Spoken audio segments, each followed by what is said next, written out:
உலகையே உலுக்கி எடுத்த தர்மஸ்தலா விவகாரம். இதை யாரும் மீடியா பேசக்கூடாது, மீடியாவில் யாரும் கவரேஜ் பண்ணக்கூடாது, இதை பற்றி எதுவும் இது பண்ணக்கூடாது. இது ரொம்ப சென்சிட்டிவான மேட்டர். குறிப்பிட்டு ஒரு மதம் சார்ந்த விஷயம். இதில் ஏன் எல்லாரும் டார்கெட் பண்ணுறீங்க, இதில் ஏன் எல்லாரும் அடிக்கிறீங்க அப்படின்ற மாதிரியான ஒரு விஷயங்கள்லாம் வந்தது. அதையெல்லாம் தாண்டி உண்மை வெளியே வந்தாகணும், உண்மை உலகுக்கு தெரிந்தாகணும், நீங்கள் விசாரணையை சீக்கிரமாக தொடங்குங்க அப்படின்னு ஒரு பக்கம் சமூக ஆர்வலர்கள், இன்னொரு பக்கம் சோசியல் மீடியாக்களில் பெரும் அழுத்தம்லாம் கொடுக்கப்பட்டது. இப்போ அந்த தோண்டும் பணியெல்லாம் நடந்துச்சு. என்ன தெரியும் உங்களுக்கு தர்மஸ்தலா விவகாரம்? ஒரு தூய்மை பணியாளர் கடந்த ஜூன் மாதம் அவசரமாக போலீஸ் ஸ்டேஷன் வர்றாரு. தர்மஸ்தலா கோயிலில் தான் நான் தூய்மை பணியாளராக இருக்கேன். 2014, அதாவது 1995 2014 வரைக்கும் அங்கே சில பேர் மர்மமாக இறந்திருக்கிறார்கள். அந்த சடலங்களை நான் தான் புதைத்திருக்கிறேன். 100க்கும் மேற்பட்ட மர்மமான பிணங்கள் அங்கு இருக்கிறது அப்படின்போது அவங்க ஏதோ ஒரு பைத்தியக்காரன் வளர்றான் அப்படின்ற மாதிரி அசால்ட்டாக இது பண்ணாங்க. ஆனால் திரும்ப திரும்ப அழுத்தமாக சொல்லப்படுது, அவர் அந்த நபர், அந்த தூய்மையாளர் பணியாளர் வந்த விதமே அப்படின்னா, ஒரு கருப்பு ட்ரெஸ் முழுக்க ஒரு கண்ணு மட்டும் விட்டுட்டு தன்னை யாரும் அடையாளம் தெரிஞ்சுக்க கூடாது அப்படின்றதுக்காக வந்தது. ஓகே, இது ரொம்ப சீரியஸான பிரச்சனை அப்படின்னு அதை கொஞ்சம் எடுக்க ஆரம்பிச்ச போது கடகடன் மீடியாக்களை தெரிய ஆரம்பிச்சது, மீடியாக்களை பேச ஆரம்பிச்சது. அரசின் மீதான ஒரு குற்றச்சாட்டு வந்தது. எப்படியாப்பட்ட ஒரு இடமையா இது, எப்படி இங்க இதுக்கெல்லாம் இது பொய் அப்படின்ற மாதிரியான விஷயங்கள்லாம் வந்த பொழுது ஒரு அம்மா கம்ப்ளைண்ட், அனன்யா அப்படின்ற பெண்ணுடைய தாய் ஒரு கம்ப்ளைண்ட் கொடுத்தாங்க. என்னுடைய மகளும் இந்த குறிப்பிட்ட தேதியில் இந்த தர்மஸ்தலாவுக்கு வந்த பொழுது சுற்றி பார்த்த பொழுது காணாமல் போயிட்டாங்க. எல்லா கட்சிகளும் எடுத்து இதை சம்பந்தமா பேச ஆரம்பிச்சா. குறிப்பாக கர்நாடக அரசுக்கு இது ஒரு பெரிய அழுத்தமாக மாறியது. முதல்வர் சித்தராமையா என்ன சொன்னாரு, இது நேர்மையான முறையில், சரியான முறையில் விசாரணை செய்யப்படும். இப்போ விசாரிக்கிற அந்த போலீஸ் இல்லாமல் ஸ்பெஷல் டீமிடம் இந்த பொறுப்பை நாங்கள் ஒப்படைக்கிறோம். இதுல எந்த விஐபி விவிஐபி எவ்வளவு பெரிய ஆளா இருந்தாலும் அவர்கள் இந்த குற்றத்தில் இருந்து தப்ப முடியாது என்று உறுதி அளிக்கிறேன்னு சொன்ன. இதெல்லாம் தாண்டி திரும்ப என்னன்னா, இது ஒரு கலங்கத்தை ஏற்படுத்துறாங்கப்பா. இது மேல கொண்டு சாணியை பூசுறாங்க, இது மேல ஒரு சேத்தவாறு இறக்கிறாங்க, இந்த புனிதத்துவமான இடத்தை வேணும்னே பண்றாங்க அப்படின்னு ஒரு குரல் இருந்தாலும், இல்ல இவ்வளவு தூரம் ஒருத்தர் சொல்றாரு, தன் கையாலே பண்ணதா சொல்றாரு, அதுவும் கிட்டத்தட்ட ஒரு 20 வருஷத்துக்கு மேல அங்க இருந்திருக்காரு அப்படின்பொழுது இதை ஏன் நீங்க விசாரிக்க கூடாது? குறிப்பாக இதை ஏன் நீங்கள் தோண்டக்கூடாது? ரைட்டு, ஆரம்பிச்சுட்டாங்க. ஒரு 15 நாள் கள விசாரணைக்குள் இருந்த ஒரு விஷயம் தோண்ட ஆரம்பிச்சாங்க. ஏற்கனவே ஒரு திரைப்படம் பார்க்கிற மாதிரி இருக்குது. ஆக்சுவலா திரைப்படத்திற்கான ஸ்கிரிப்ட் எல்லாம் ரெடி பண்ணிட்டு இருப்பாங்கன்னு நினைக்கிறேன். இந்திய அளவில் பேரே கூட அந்த பேரை வச்சிருப்பாங்கன்னு நினைக்கிறேன். ஒரு திரைப்படம் பார்க்கிற மாதிரி இருந்தது, ஒரு புலன் விசாரணை படம் பார்க்கிற மாதிரியே இருந்தது. அதை தாண்டி இப்ப சரி நீங்க தோண்டுங்க, அப்பதான் அதுக்கு தெரிய வரும். கண்ணால் காண்பதும் போய், காதால் கேட்பதும் போய், தீர விசாரிப்பதே மெய், தீர தோண்டுவதே மெய் அப்படின் பொழுது 13 பாயிண்ட் அங்க மார்க் பண்ணாங்க. அந்த 13 பாயிண்ட் மார்க்ல ஒவ்வொன்னா தோண்ட ஆரம்பிச்சாங்க. பொக்லைன் முதல்ல சாதாரணமா தோண்ட ஆரம்பிச்சாங்க. ஏன்னா அவர் தான் சொன்னார்ல, அங்கங்க இருக்குது அப்படின்னு. அப்போ தோண்ட ஆரம்பிச்ச போது ஒரு சில அடி தூரங்கள் போன பிறகு ஒரு தடயமும் கிடைக்கல. சரி, இன்னொரு இடத்துல மார்க்கிங்ல தோண்ட போது இன்னும் எதுவுமே கிடைக்கல. அப்படின்னா ஆழ தோண்டுங்க அப்படின்ற ஒரு விஷயம். இடையில பாத்தீங்கன்னா மழை வேற, ஒரு மலைப்பகுதி, அது பக்கத்துல ஆறு ஒண்ணு ஓடிக்கிட்டு இருக்கு. மழை சாதாரணமா விட்டு விட்டு போற மழை இல்ல, அடிக்குது, காற்று இது மாதிரி அடிக்குது, மறுபடியும் களைஞ்சு போகுது. அந்த தோன்றதுக்கு சிரமமாகுது. சரி, பொக்லைன் கொண்டு தோண்டுவோம் அப்படின்னு பொக்லைன் கொண்டு தோண்டும் பொழுது ஒன்றும் இல்லைங்க அப்படின்போது இன்னும் ஆழ தோண்டுங்க, அகல தோண்டுங்க அப்படின்ற ஒரு விஷயம் அந்த குரல் வந்தது. குறிப்பா மீடியாக்களுக்கு உள்ள அனுமதி கிடையாது. அதே வேளையில் இந்த தோன்றதை நாங்க வீடியோவும் எடுப்போம். சுத்தி பார்த்தீங்கன்னா பொதுமக்களும் பார்த்துக்கிட்டு இருந்தாங்க. அது அங்க இருந்தவங்களாம் பார்த்துக்கிட்டு இருந்தாங்க. ஒண்ணுமே கிடைக்கலைங்க. இதுக்கப்புறம் ஆழ தோன்ற, இதுக்கப்புறம் மேனுவலா இந்த அளவுக்கு ஆழமாலாம் தோண்டி இருக்க மாட்டாங்க அப்படின்னு முடிவுக்கு வந்த பொழுது அங்க கிடைச்சது என்னன்னா, ஒரு ஏடிஎம் கார்டு, ஒரு பேன் கார்டு, ஒரு பெண்ணுடைய ஒரு ஜாக்கெட் துண்டு, இது மட்டும் தான் கிடைச்சது. உடனே அதை எடுத்து ஒரு பாலித்தீன் கவர்ல போட்டு இது பரிசோதனைக்கு, ஆய்வறிக்கைக்கு அனுப்பியாச்சு. இப்பதான் என்ன சொல்றாங்க அந்த விசாரணை அதிகாரிகள், இல்ல அந்த தூய்மை பணியாளர் ஒரு மனக்குழப்பத்தில் இருக்காரு, அவர் உளர்றாரு, இதெல்லாம் சாத்தியம் கிடையாது. ரெண்டாவது ஒரு விஷயம் என்னன்னா, அந்த தோண்டுகிற அந்த அதிகாரி சொல்ற விஷயம் என்னன்னா, ஒரு தனி மனிதன், ஒரே ஒரு ஆளு இவ்வளவு ஆழத்திற்கு தோன்றது ரொம்ப கஷ்டம். அதை தாண்டி இத்தனை 100 பிணங்கள் அப்படின்னு சொல்றதுலாம் ஒரு ஆளால சாத்தியமே இல்லை. அவர் ஏதோ ஒரு கற்பனை உலகத்துல இருக்காரா, அவர் ஏதோ ஒரு திட்டமிட்டு யார் மூலமே அவரை தூண்டி விட்டது மாதிரியான வேலை பண்றாங்களா தெரியல. ஆனால் மேபி இப்படி இவ்வளவு நேரத்துக்கு அது சாத்தியமே கிடையாது. இந்த இடத்துல வந்து இவ்வளவு இது இருந்து, ஏன்னா அவர் தான் அடையாளம் காட்டியிருக்காரு. அந்த நபர் சொன்னாருங்களா, அதே போல வந்து அவர் முகமூடி அணிந்து கொண்டு, அந்த கருப்பு உடை அணிந்து கொண்டு, அவருக்கு வந்து துப்பாக்கி ஏந்திய பாதுகாவலர்களுடன் ஒரு பெரிய பந்தோபஸ்தோடு அவரை கூட்டின்னு வந்து, ஏன்னா ஒரு பெரிய உண்மையை சொல்லியிருக்காரு, அவர் உயிருக்கு ஏதாவது ஆபத்து ஏற்பட்டாலும் ஏற்படும் பொழுது அவர் தான் அந்த மார்க்கிங் பாயிண்ட்லாம் சொன்னது. இவர் சொன்ன அந்த மார்க்கிங் பாயிண்ட்லாம் தோணும் ஒன்றும் வாய்ப்பே இல்லை.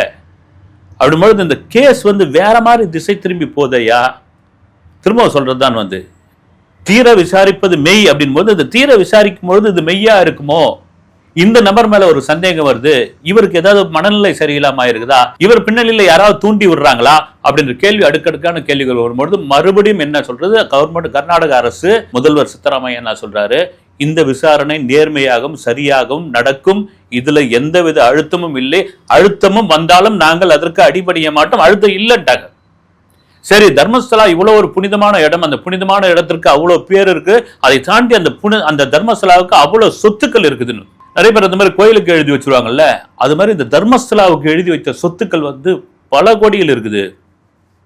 அந்த சொத்துக்கள் விவகாரத்துல ஏதோ ஒரு பிரச்சனை வந்திருக்குது. அந்த சொத்துக்கள் மீதான இது இல்ல, சில பேர் ஏதோ காண்டா இருக்காங்க, ஏதாவது ஒன்று தூக்கி போடுவோம் அப்படின்னு போட்டிருக்காங்கன்ற ஒரு தரப்பினர் வந்து இது திட்டமிட்டு இந்த வதந்தியை பரப்பி உள்ளார்கள், இதில் உண்மை சிறிதளவும் இல்லை அப்படின்னு ஒரு தரப்பு, போலீஸும் அதை தான் உறுதியா சொல்றாங்க.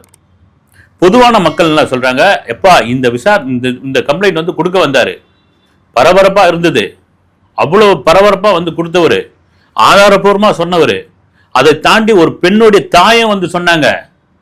இதை வந்து நீங்க சினிமாவில் மாதிரி டக்குன்னு மறுநாளே ஒரு பொக்லைன் எடுத்துன்னு வந்து நீங்க வந்து நோண்டி எடுக்க வேண்டியதானே, அந்த நோண்ட ஆரம்பிச்சிருக்க வேண்டியதானே, ஏன் நீங்க 15 நாள் கேப் விட்டீங்க?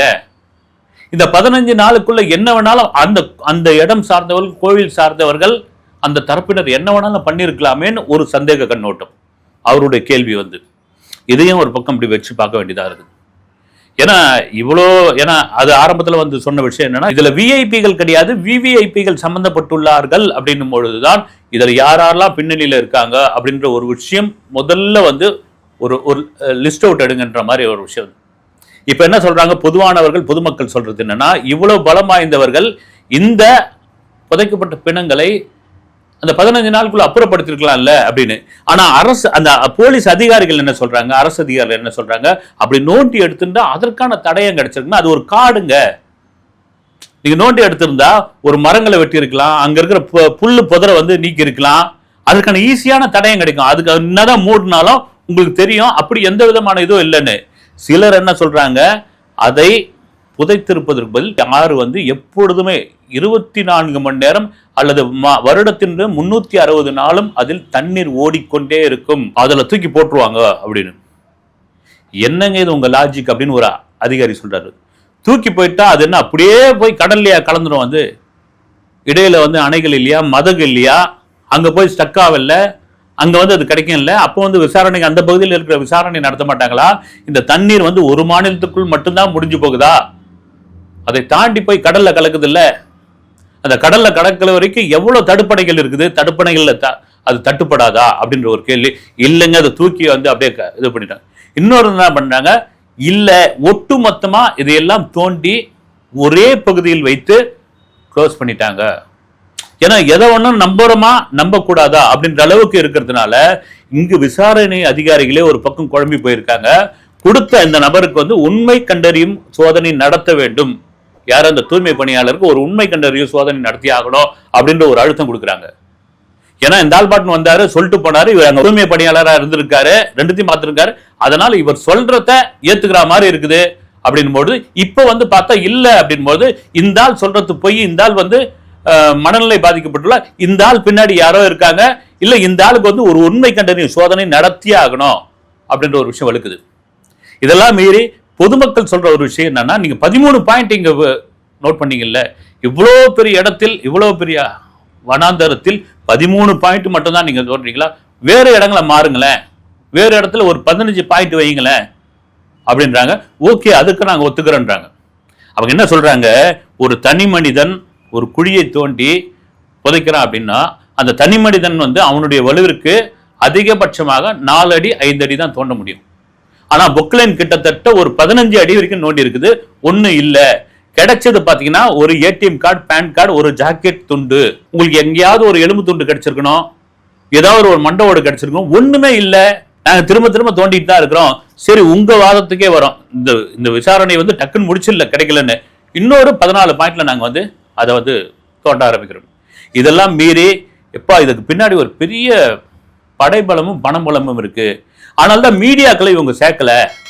மீடியாக்களை சேர்த்தா உண்மை தெரிஞ்சுட்டு இவங்களா ஒரு வீடியோ எடுக்கிறாங்க அப்படின்னாங்க. அதற்கும் அவங்க பதில் சொல்றது என்னன்னா, மீடியாக்களை சேர்த்தால் இன்னைக்கு முன்ன மாதிரி மீடியா கிடையாது. ஒட்டுமொத்த மீடியாக்களும் உள்ள இறங்கினா விசாரணையினுடைய கோணமே மாறிவிடும். விசாரணை வேறு விதமாக போயிடும். மீடியாவுக்கு வந்து கண்டென்ட் பெரிய பஞ்சமாக இருக்கிறது.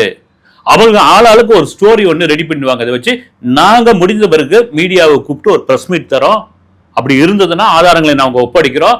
அதற்கான சாட்சியாகத்தான் நாங்க வந்து வீடியோ கேமராவை எடுக்கிறோம். இந்த விசாரணை அதிகாரி அவருக்கு இல்லையா, அந்த விசாரணை அதிகாரி மீது எங்களுக்கு ஒரு சந்தேகம் இருக்கிறதுன்னு பொதுவானவர்கள், பொதுமக்கள், சமூக ஆர்வலர்கள் சொல்றாங்க. வந்து சந்தேகம் ஒன்றும் கிடையாது. வந்து அவர் சரியான கோணத்துல விசாரிக்கல, அதுக்கு என்ன அரசாங்கம் சொல்றாங்க அப்படின்னா கூட அந்த விசாரணை அதிகாரியை நாங்க மாத்துறோம், வேறு ஒரு திறமையான விசாரணை அதிகாரியை கொண்டு வரோம். ஏன்னா இது பண்றதே வந்து போலீஸோட ஸ்பெஷல் டீம்.